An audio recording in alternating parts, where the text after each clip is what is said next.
Hey, Daddy, this is the man of the champions, Bill Fonzie Alfonso, giving a shout out to something else. Something else, Daddy. This is Nicole Matata, Great Warrior Wolf, and you are listening to Something Else. I'm Tony Cini, and you're listening to Something Else. Hey everybody, it's Rich Palladino, the voice of New England, and you are listening to Something Else with Arya.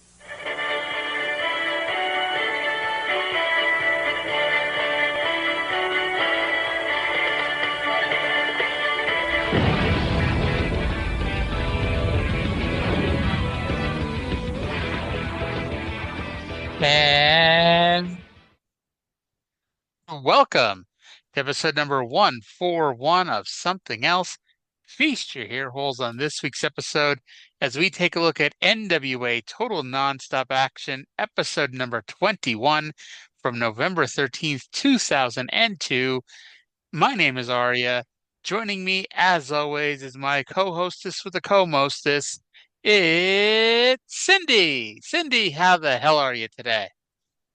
I'm glad you just called me by a normal name and not Sugar Tits like AJ called Tanae's wife. Well, to be fair, you're not Tanae's wife. You don't know that. That's true. I mean, you may be Mike Tanae's wife. I don't know.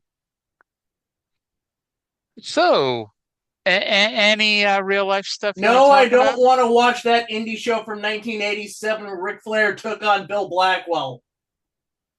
Well, you know that Just that was the rewatch next some thing. of your class. Just rewatch some of the times you were screwing around the audience and at the showboat, Mike. Just hang out for your old pals. I mean, yes, we'll watch some more AWA later. Continue. All right then. So, we're down to almost 90 episodes of these left. May the world be a happier place when we reach that point.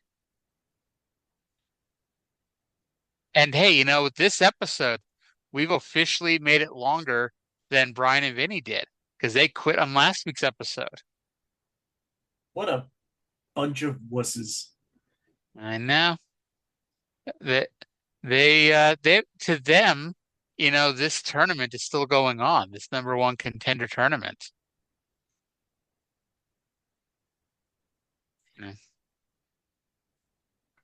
But yeah, so TNA. So we're gonna tell you what else. Oh fuck, I'm screwing up left and right in this episode. So let's tell you what Jerry Jarrett talked about in his book this week, shall we? Yes, let's. Now, Cyndi, how long have you been watching professional wrestling? Since 1986. Okay, wow. So you've been watching forever and ever and ever, my friend. Mm-hmm. So what would you say was some of the reasons that led to the death of the original Memphis territory?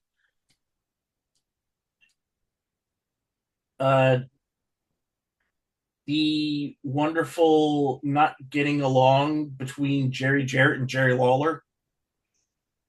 Okay. You could say that. You could say, just, business in general being down, the days of these small territories being over, the Memphis TV station not paying enough money to keep the company in business anymore. There are things we could point to. Jerry Jarrett this week blamed the Wrestling Observer newsletter and the Pro Wrestling Torch newsletter for the death of the Memphis territory because they reported that the company was doing badly.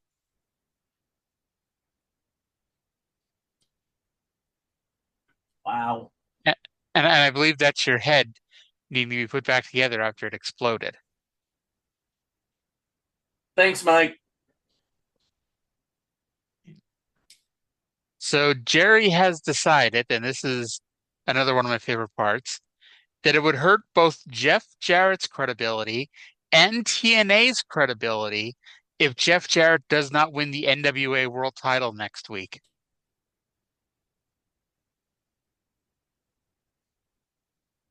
Yeah.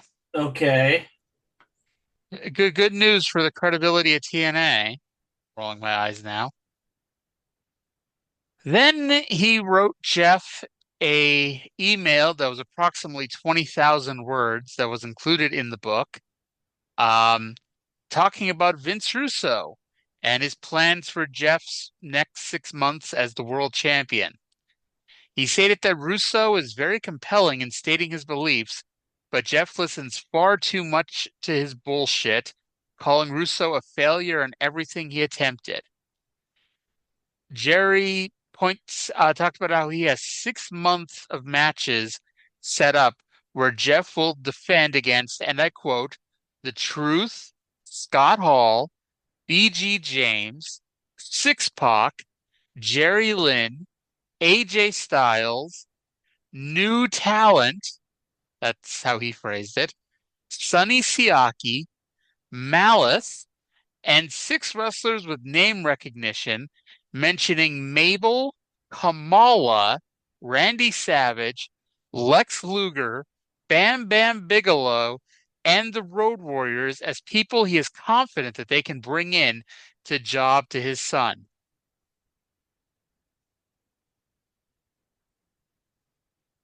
Oh, Lord. How did this company survive again? Blame Russo all you want, but all this is proof that Jerry was always planning on, building the company around his kid, no matter what. Mm-hmm. And then the other big news that's become very noticeable during this show, Six Pac missed his flight. So Jerry had to rewrite the entire show at 5:30 p.m. Central Time for this show that begins at 7 o'clock p.m. Central Time. Now, there is some I don't know because he didn't say in his book, but he said there was 9.5 minutes that Six Pac match was supposed to last that he now had to rewrite. So I'm not sure where it is, since I'm pretty sure the BG James match was supposed to happen this week anyway. But somewhere in here is 9.5 minutes that Jerry had to rebook on the fly. And I And think also, I might know where it was. we'll get to it here, you know. But on to the show. And the show begins with Goldilocks singing the national anthem in respect to Veterans Day, which was the day before. And then Tenay opens the show saying he hasn't heard from Mr. Wrestling 3 yet. So while 3 may be on the show, he has not taken up Ron Killings on his challenge for the NWA World Title. Don West announced that Jerry Lynn will take on Kid Cash for the X Division title, and Jeff Jarrett will wrestle Six Pac. Spoiler alert, neither of these things happen. So after that's taken care of, we are joined by AJ Styles and Mortimer Plumtree. AJ says he knows everyone is excited for Lynn versus Cash, but it's not going to happen. Mortimer then says that every match contract AJ signs has an automatic rematch clause put in, so AJ will have the match with Lynn tonight and not Cash. Now, that makes me ask a very, serious question, as I'm sure you know me as being a very serious journalist and True. question asker, Cyndi. Uh-huh. So if every AJ Styles match contract has a rematch clause put in, does that mean he can, I don't know, get a rematch with David Young or the Rainbow Express that he hasn't exercised yet? No, because those matches took place before he signed with Mortimer Plumtree. Oh, of course. So no random ass 7-way ladder match Nope. with Six Pac walking out and winning because it was before Mortimer was involved. Oh, do I want to say what happens to Six now, or do I want to save that for later? Yeah, we might as well save it for later because All that's right. gonna When it gets come brought up into later. Yeah. yeah, well, that's gonna come into the overarching story in the next couple of weeks. Mm-hmm. So this brings out Jerry Lynn, who calls Mortimer a nerd, because it's 2002 and that's an insult. Nerd. Um, Nerds, nerds, nerds, nerds, nerds, nerds, nerds, nerds, nerds, nerds. nerds. I have all four Well, of those movies on VHS. I That's how much believe of a you. nerd I am. Uh, well, Lynn also said that since Cash busted his ass last week and earned a title shot, he will get it this week. And since he knew AJ would be out here crying like a bitch, he got permission to make tonight's match a three-way match. So Lynn, AJ, and Kid Cash. Nice. Aren't you super duper excited about that? I'm okay about it. I know it's going to be a great match because you have three guys who know how to work really well together. Mm-hmm. Well, Afterwards, we get Cage Dancer shaking her butt. Also, an important note about tonight's show: tonight's box office, according to Mike Tenay, will be donated to the Tennessee Disaster Relief Fund because tornadoes happened and destroyed a bunch of stuff. So, judging by the amount of people in the audience, this was more or less like a charity show or something along those lines.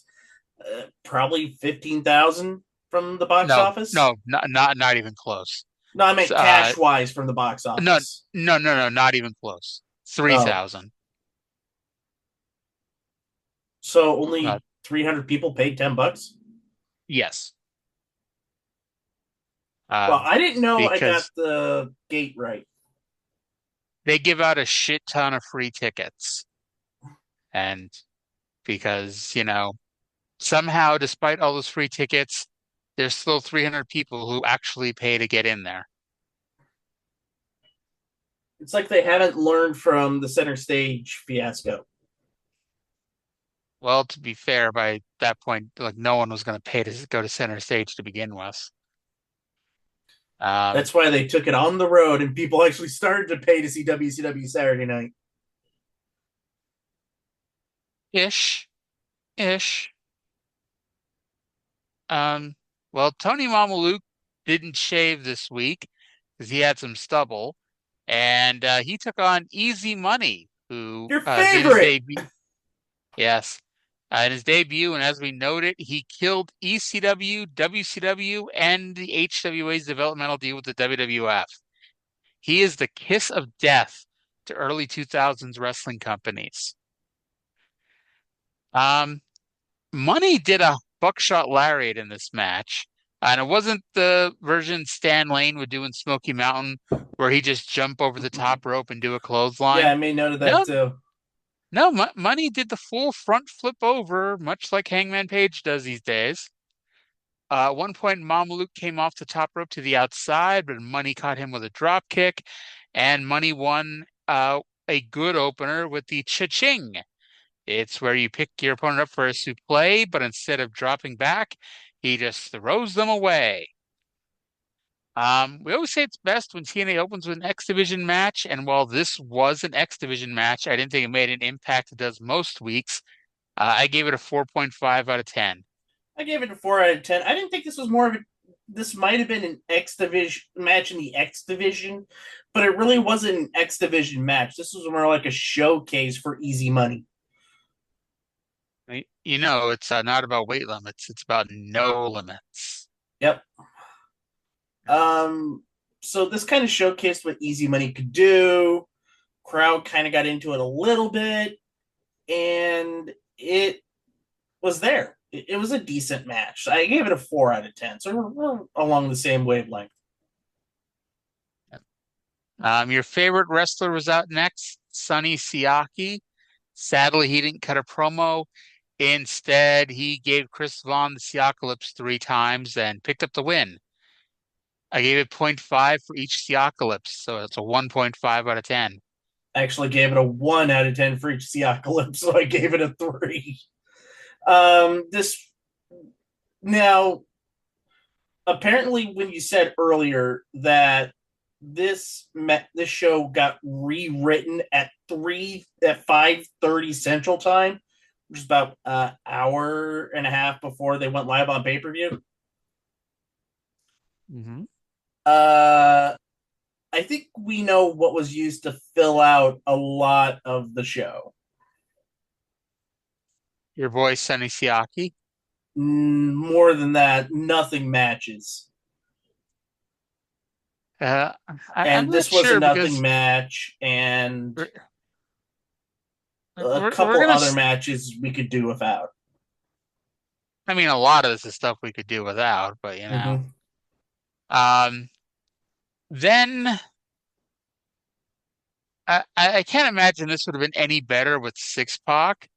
But up next, Goldilocks interviewed Brian Lawler, and Brian Lawler insinuated that he and April have been having sex.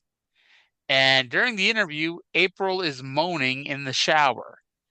Brian storms in, and April, theoretically naked, but she's all soaked up, pushes him out of the bathroom. And the camera pans down to Bruce peeking his head out of the shower. Yes, that Bruce. Uh-huh. With April, who, if you don't recall, is a woman. I guess he finally found somebody who's more woman than him. Possibly. Yeah. Possibly. Now, Uh, I I I'll say this, Bruce is gay, so that makes him a girl. In 2002 pop culture. mhm. So it's not like he's not taking a shower with her because, this is something hot and sexy and whatnot.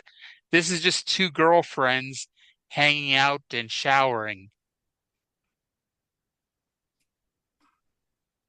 I don't Uh, know. isn't this like a setup for most porn videos? Only if it leads to lesbian porn in this case, or a threesome with Brian Lawler and the two of them.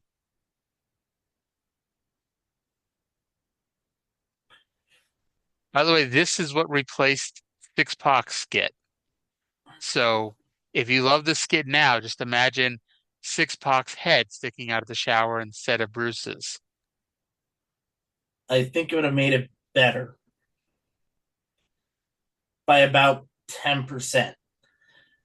So to make something a lot better, let's get somebody out here who actually knows what they're doing, Jim Mitchell. And he kind of Yes. teases what's going to be happening in the future.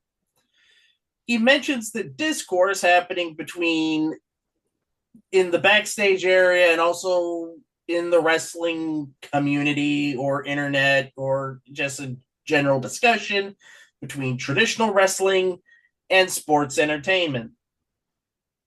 This will be something that is going to be discussed off and on, time and time again, over the next 8 months. Get ready. And it starts next week. Ready or not, here I come. He goes on to say he doesn't care about it since the new church doesn't fit either side. They're just plain evil. And so he then brings out some members of his church. First off, Belladonna. Yes. No, not the porn star, but a musician who goes by the name of Belladonna. And, I've seen some of her stuff, and it's not bad.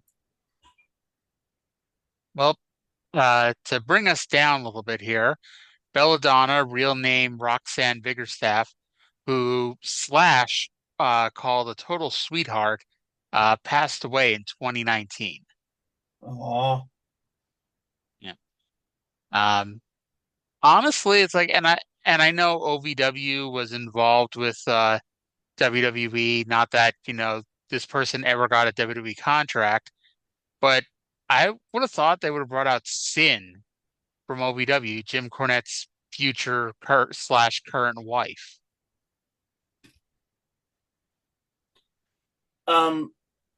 Maybe they decided not to do that because Cornette was still heavily involved with WWE. Actually, I think that's it. He is very heavily involved with WWE right now. He's still running OVW along with Kenny Bolin and all that fun stuff. So I guess they decided it would be conflict of interest, so he decided against it. Well, I mean, that didn't mean that Cornette had to do anything about it, because Sin was never under WWE developmental contract. She was, I don't want to say a random extra, but she was just somebody working in OVW at the time. And I'm not saying they ever even considered her or that they even contacted her. But, you know, I think especially at the time, when you were looking for, because Belladonna, spoiler alert, she has one match in a couple of weeks and that's it. So if you're just looking for someone to be, you know, a evil goth type manager, she was pretty much it in 2002. You said this Belladonna girl's a musician. I can't say I'd ever even heard of her. Yeah, mainly regional.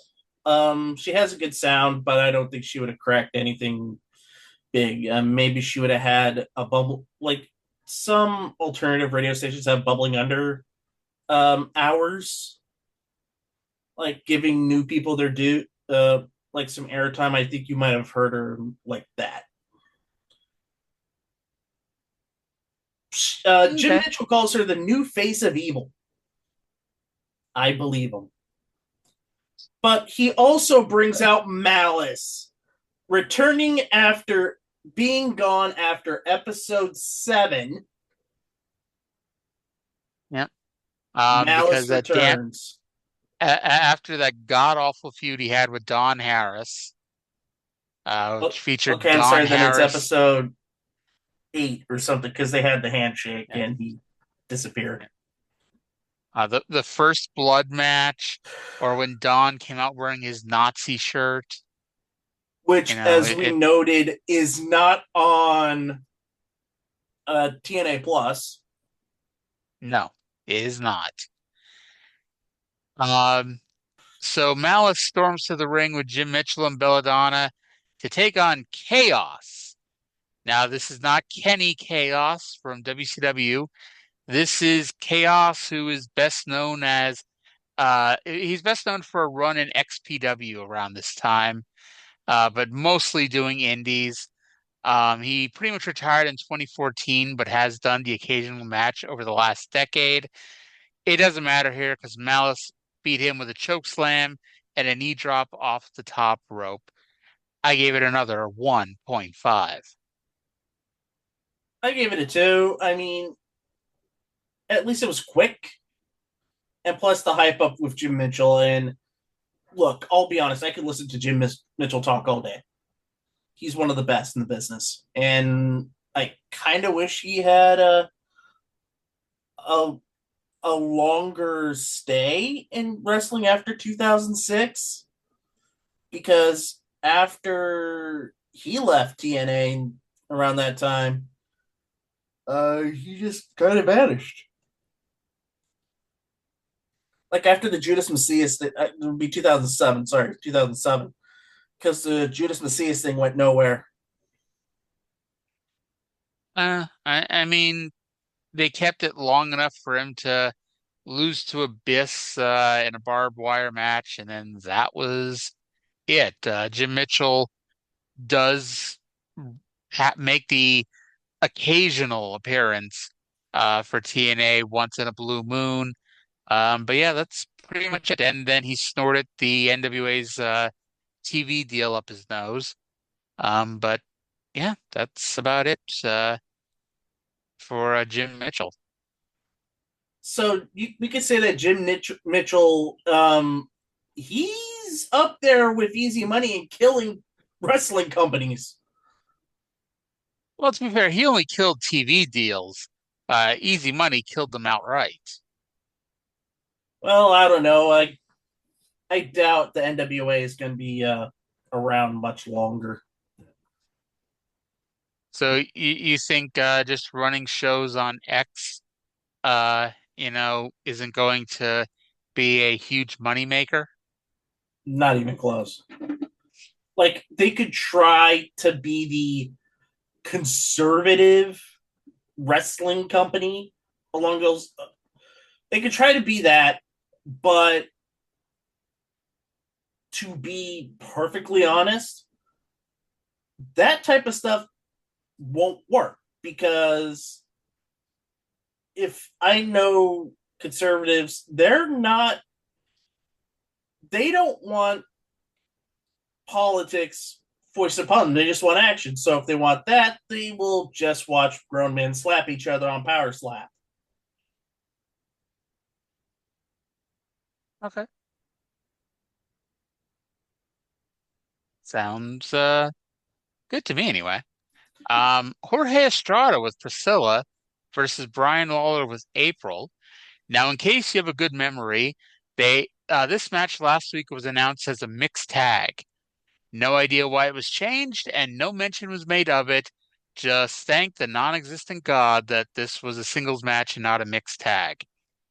Now, of course, last week Lawler was dumped and then feigned a heart attack, so April will take him back. So there's a lot about last week that we're just gonna ignore, you know. Mm-hmm.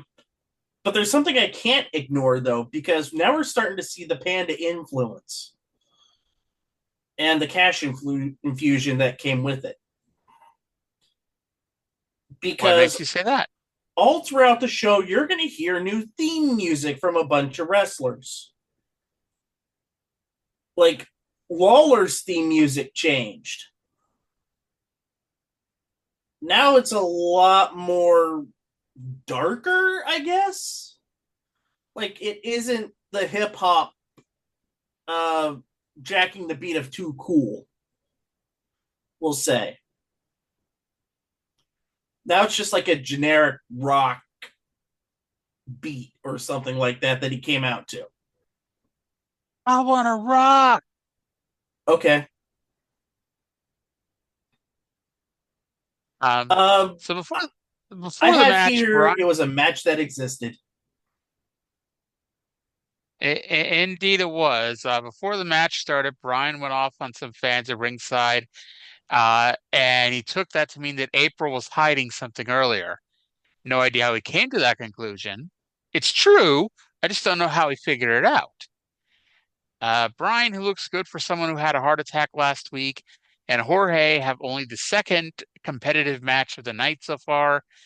April hooks Jorge's leg, which led to Priscilla tackling April. Brian low-blowed Jorge and picked up the win with a roll-up and a handful of tights.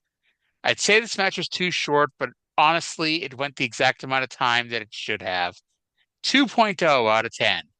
Gave it a 3. It existed, and can we say that about most of the show? It was matches that existed for the sake of being a match that exists.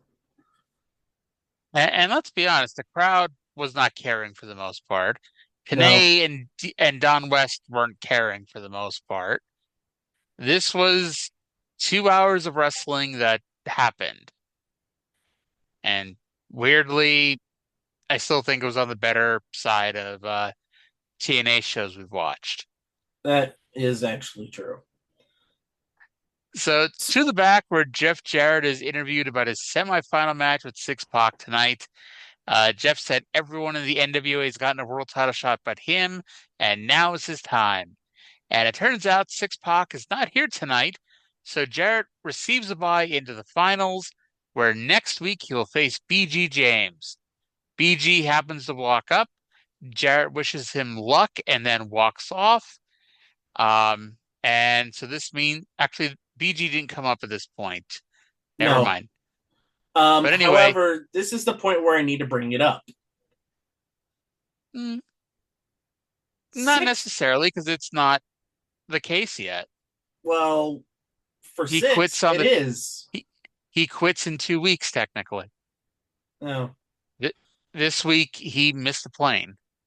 Yeah, but he's not on TV until he's not on the show until episode 50. Correct. Which is the 1 year anniversary show. Correct, yes. And we're on episode 21. Yep. But yeah, I just want to be that person to note that technically he does not quit yet.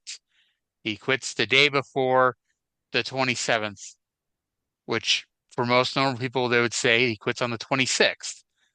But he's technically still in the promotion for 13 more days. Yes. So anyway, Jimmy Yang takes on Amazing Red in a #1 contenders match. How did Jimmy Yang qualify to be in a number one contenders match when he hasn't been on the show in months? Who knows? That's not important. But Yang, who has now left the Flying Elvis impersonators, is now the third person to use Abyss's theme music so far this year Yep. after Monty Brown and Ace Steel. And after all that, the only Flying Elvis remaining now is Jorge Estrada. All right, then. I guess. So this match starts at the 39-minute mark of the show. So yes, we've already had 4 matches, and one more was canceled, and it's only 39 minutes into the goddamn show. So remember when Yang was in WCW and usually got a lot of grief for botching a lot of moves? Well, he has really improved in 2 years. We'll say that. We had a series of cool looking moves, including Yang going for a springboard crossbody and crashing into a perfectly timed dropkick from Red, and Red using his foot to block a punch from Yang. To the top, Red brings the crowd to their feet by hitting an infrared from the top rope. Yang turned a twisting moonsault into a gutbuster, but missed Yang time. So Red hit his second twisting moonsault from the top rope for the win. I say this was a fantastic match. I gave it an 8 out of 10. I gave it an 8 out of 10 as well. Finally, a really good match on this show. Normally, we'd like to have this at the beginning of the show, but Yeah. it's fine. And as a bonus, Amazing Red gets another shot at the X Division title, which I'm all for. Yes. And I know that this is the type of match we usually get as the opener, but either way, it was fantastic. And for once, the crowd woke up here. So hooray for that. Yep. So now backstage is when BG James was building up his match next week with Jeff Jarrett. Jeff walks in, wishes him the best of luck, and sticks his hand out. BG finally shakes his hand, so of course, Jeff attacked him and beat his ass. Oh, I need to make an announcement. This will be Jimmy Yang's last appearance of the year in TNA. Oh For the year. no. Yeah, because that's a great hand, and he mainly becomes an All Japan fixture for the next year. Well, Jimmy, it was nice having you. He'll have one more match in 2003, so see you in 2003 for one last time in TNA, Jimmy. The tears are flowing. So, you know how we have a number one contenders tournament for the World Heavyweight title that's still ongoing, even though it feels like half the matches didn't happen in the damn tournament? It felt like And it, but only one match didn't happen.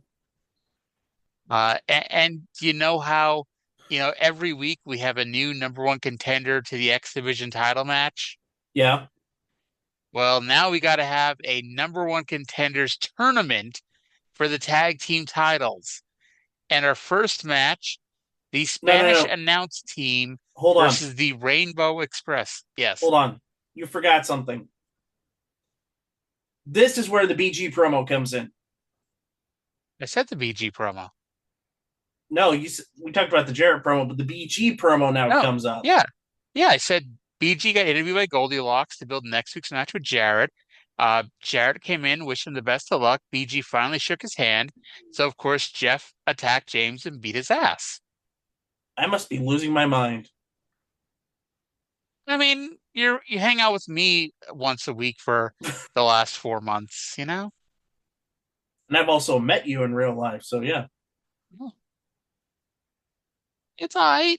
Did you have anything to say about the BG promo and Jeff beating his ass? Why does BG have to be an idiot? He knew what was happening. He knew what was going to happen. And yet, he fell for it anyways. It's total nonstop Jeff Jarrett, and you better get used to it. Mm-hmm. So the winners of this tag team match we're about to see with the SAT versus the Rainbow Express are going to face the winners of a match between the Hot Shots and the Harris twins later on in the show. What circle of hell are we in? And TNA, we are tournaments. Mm-hmm. So in case you were wondering, we're still not at the 1 hour mark of the show. Lenny mustn't watch the show either, as Bruce was showering with April, and Lenny didn't even know it had happened. We got a lot of miscommunication early between the Express, but Lenny does hit the skull-crushing finale on Joelle. Lenny goes for the cover, and Bruce is nice enough to give Lenny some stimulation before Joelle kicks out. Later on, Lenny runs up the ropes with a hurricanrana on Jose, who was standing on the top rope. It was an awesome looking move, but no one reacted to it. Fans didn't react. The announcers didn't react to it. Like, the wrestlers barely sold it. It's like the move never happened. Jose puts Bruce in the Tree of Woe and does a drop toe hold to Lenny, sending Lenny headfirst into Bruce's crotch.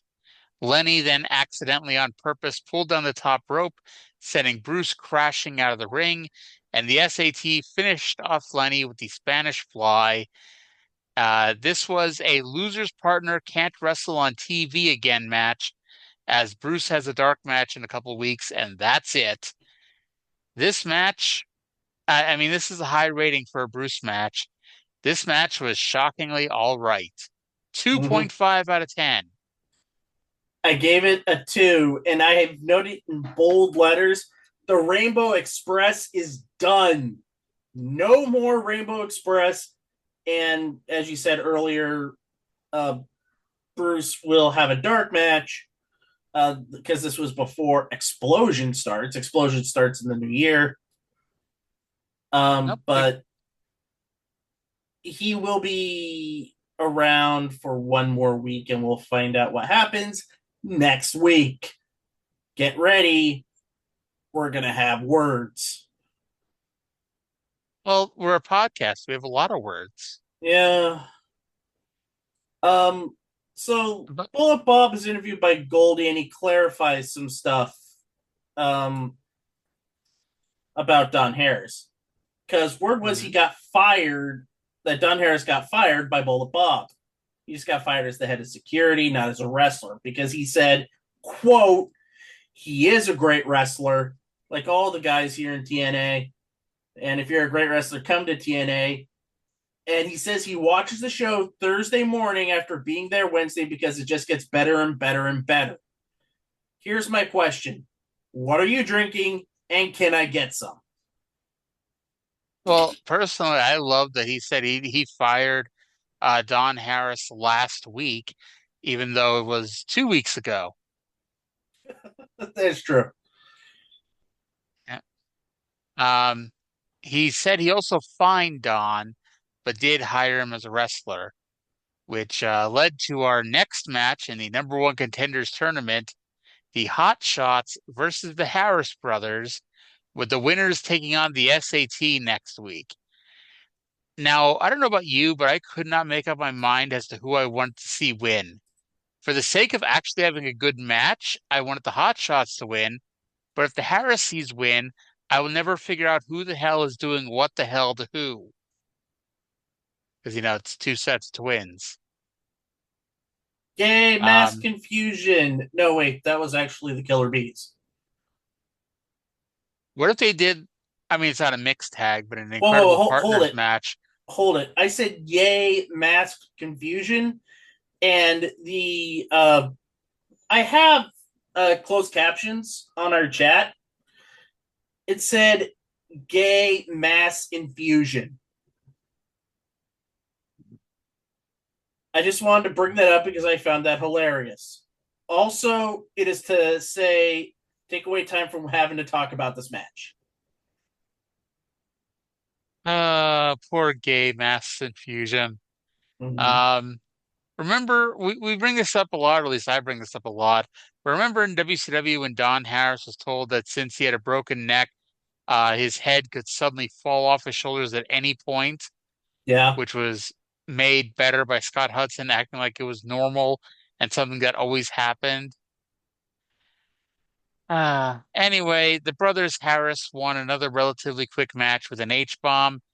Again, I didn't really want to see this match go any longer, and I can't wait for the two sets of twin brothers to face each other next week. And then after the match, Ron and Don beat the shit out of the Hot Shot some more, and I believe this is the end of the Hot Shots. No, they're still around for a while. I choose to believe it's not. I choose to believe that they're gone. So you reject our reality and substitute your own? Yes. So what are you, Adam Savage? I don't know who that is. You never seen Mythbusters? No. Well, this is the last show of Something Else with Arya, with myself as a host. Join in next time where Arya will find some other person to torture with TNA. I'm sure I could guilt trip Trey into doing TNA too. Nah, we'll still do it. But your assignment is to watch Mythbusters. I don't wanna. It's actually very good.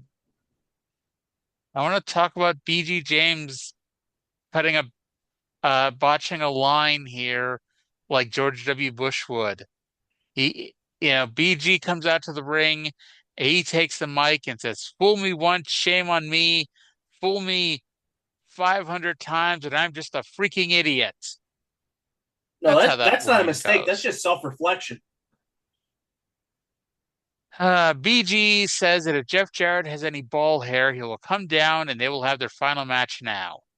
Thankfully, Jarrett, who may or may not have any ball hair, was standing by the entryway.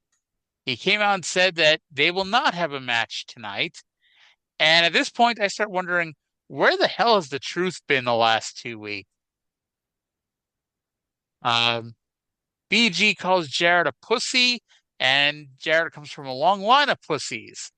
And then BG, I guess, figures he doesn't want his job anymore because not only is Jeff a pussy, so is Jerry Jarrett a pussy. And BG was about to call Jeff's mama a pussy, but Jeff runs down and begins fighting. While BG beats the fuck out of Jeff, BG's daddy comes out and starts the match. So yes, now we have BG James versus Jeff Jarrett in the tournament finals. Jarrett, who has technically already won one match tonight and is now getting his ass kicked all over the arena with some main event brawling. Up the concrete steps and into the balcony they go. James gets the best of Jarrett the whole time. Borash follows them for some reason. I was hoping someone would hit him, but they didn't. They fight back down the concrete steps and up a different set of steps. Jarrett hits BG with a chair, so he falls off the third step and through a table. Jarrett rolls back into the ring after 5 minutes and demands the referee count BG out. Thankfully for BG, referee Andrew Thomas counts really slow, including counting 7 twice and spending 30 seconds going from 7 to 8. I am not making that up. It's true. BG fights back, goes for the gay anal sex, but Jarrett blocks it, hits the stroke, and wins the tournament. So next week, it's Jarrett versus the Truth for the NWA title. It is every Jeff Jarrett BG James match you have ever seen. 4.0 out of 10. I gave it a 3 out of 10. All the hits were played, especially the finale where lol Jarrett wins. Nah. By the way, just to give a brief aside, where has Truth been all this time? We don't know. It's not listed on Cage Match. That's good. Who needs to know what's going on with the world heavyweight champion? No, wait, we did, because he was waiting for Mr. Wrestling 3, if you remember correctly. Yes, he did a pre-tape promo last week, and they couldn't even tape two pre-tape promos with him, so one could air this week because that would just be too much. Mm-hmm. Actually, too much was in the earlier match against Jorge Estrada. No, that was too sexy. Too much is Scott Tate. That was the tag team with, yeah. Yes. Well, Anyway, since there's still 35 minutes left in the show, we need more stuff happening. World Tag Team Champions America's Most Wanted versus the Disciples of the New Church with Jim Mitchell and Belladonna, a rematch of last week's Bloodbath. If you've forgotten, the New Church is Brian Lee and Slash, who is not a real person. And I'm sorry to be the one to break it to you, but Slash is actually a make-believe character based on a Dutch legend named Wonterslausch. So while I ripped off South Park, the match started and, like last week, quickly degenerated into a bloody four-way brawl all over the building. good. Um, Something happened that's interesting. what was that? Something happened that was interesting. Oh no, tell me. A big, brutal brawl, which was actually very good. Yes, yes, it is. These two teams have some really good chemistry together. Um, Slash at one point gives Harris James Storm's Eye of the Storm move, but no one noticed. The finish almost came when Belladonna and Mitchell dragged the ref or distracted the referee long enough for Slash to knock Storm out with the tag team title belt, but instead they had more wackiness, including a ref bump, AMW using the death sentence, Lee hitting both Harris and Storm with a spike. When the referee finally woke up, counted three, and we have new champions, ladies and gentlemen. They couldn't just do the belt shot finish, I guess. No, So because the key was the spike. Mhm. So afterwards, Belladonna wiped some of Slash's blood all over her body. And like we said last week, Harris and Storm have had their star turn, and we seem to be starting our streak of very good to great AMW matches that turned them from two locals who work cheap to legitimate stars. Who also Six worked point, cheap. yes, 6.0 out of 10. I gave it a 6 as well. I like this match. Um, I'm also very happy that we get like the tag team division is finally showing signs of life. It says signs of life, quite like the Harrises. It's somebody new though. Like, sure, sure, you know. I mean, let's face it. Would you rather have multiple matches with just AMW and the Michaels or the Hot Shots and maybe the SATs? Or would you rather have more tag teams that are more interesting, like the New Church and the Harris Brothers? SATs are still there, though. Maybe Kid Cash and Easy Money?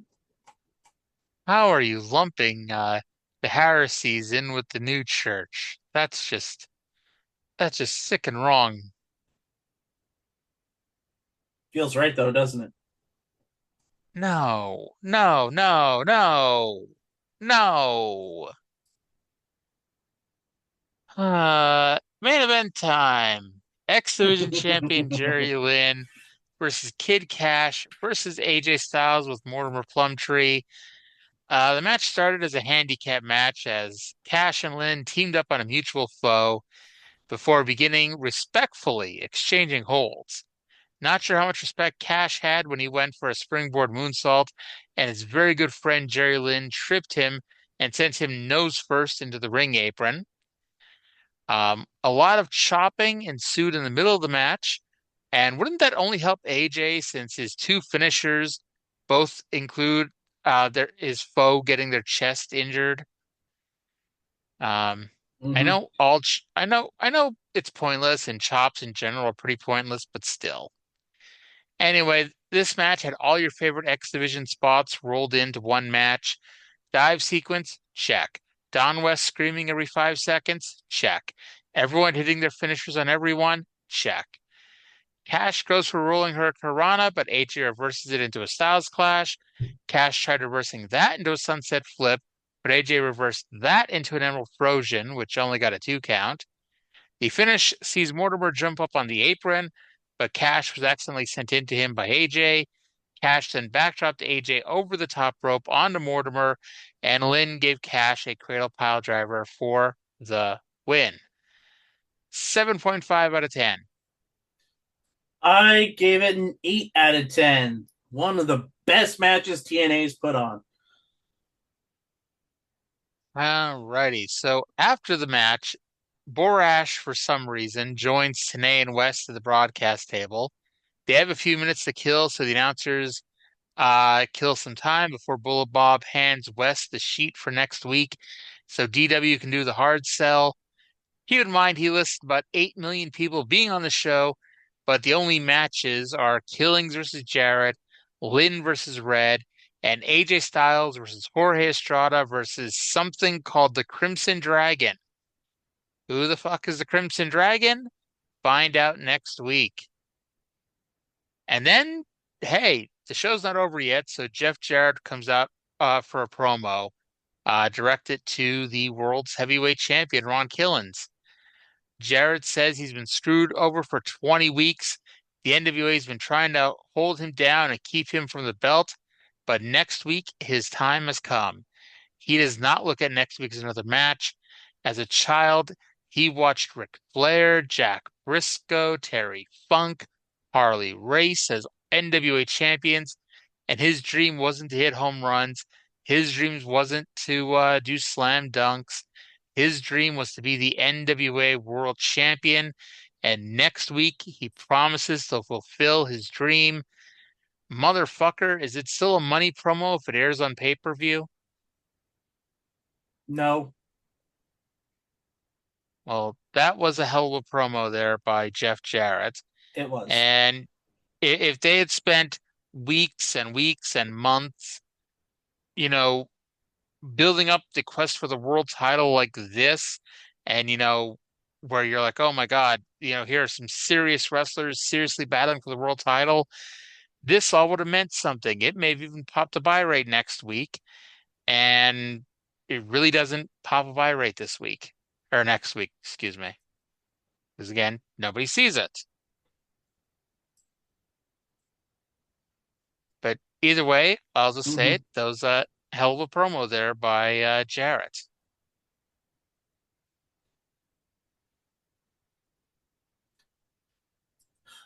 And we'll look forward to the match between him and Truth next week. Yes. Yes, indeed. Aside from all the filler that was there for filler's sake, it wasn't that bad of a show. No, it really wasn't. Match quality, again, it's like when you get a whole bunch of 1.0 matches, the average match quality is going to go down. But match quality was a 3.85.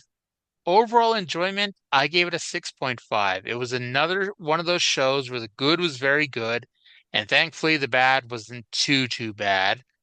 We did have some very meh matches and segments, but thankfully none of them were given the time to kill the show. And for a future build, 5.0 out of 10. The last 2 minutes of the show, they did a great job building up Jarrett versus Truth, but there's always a sense of dread because we are about to begin the Jeff Jarrett Reign of Terror. And this gave an overall rating for this show of 5.12. Sounds like a pretty good show. Yes. And now next week's going to happen. Yep.